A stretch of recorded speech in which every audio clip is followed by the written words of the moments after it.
Mga igan, kilala nyo ba ang gulay na to? Yan ang mustasa. Bigay ng kapitbahay ang bini. Ang problema mga igan, malalaki na. Walang may gustong bumili rito sa amin. Hindi ko malaman kung bakit ayaw nila ng mustasa. Lalaki na yan igan.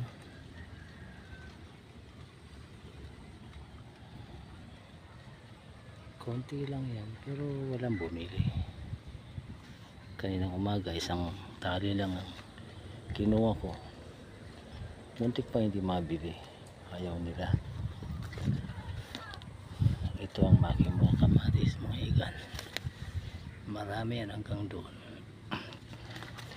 30 puno yan mga igan.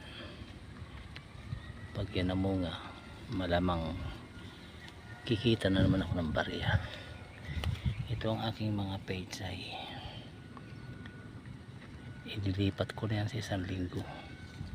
Marami yan mga igan, hanggang doon ba sa kabila. Baka sakaling kumita na ako dito kasi medyo magaganda ang tubo, baka hindi na hayupin yan. Marami yan mga igan hanggang doon. Kaisip ko kasi baka kaya inahayop, halo-halo, may talong, may sitaw, no? Talong at sitaw pinaghalo-halo ko na, katabi kamuting baging, lahat na lang tinanim ko. Hindi naman kasi binibili yan, tinanim ko lang baka sakaling magkalaman, di pagkain din yan. Ito ang aking mga kalabasa mga igang.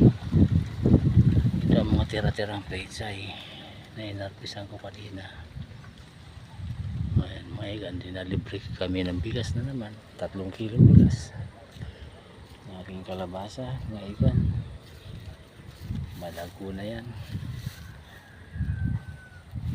malapit na yan mamunga. May mga buko-buko ng maliit hanggang doon. Yung kamatis ko may bulaklak na.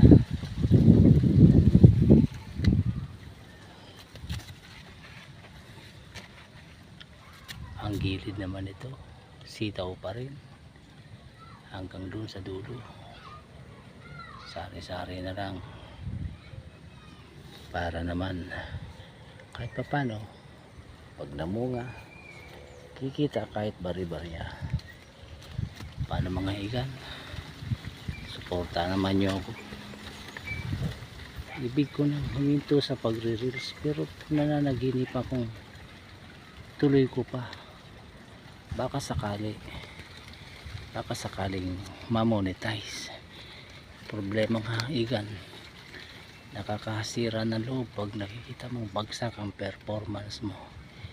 Hindi ka lang makapag-upload ng isang araw, pulang-pula ng aking dashboard. Hindi ko malaman kung bakit. Suporta naman niya ako mga igan. Umaamot ako sa inyo ng kaunting suporta. Panoorin naman nyo kahit saglit lang mga igan.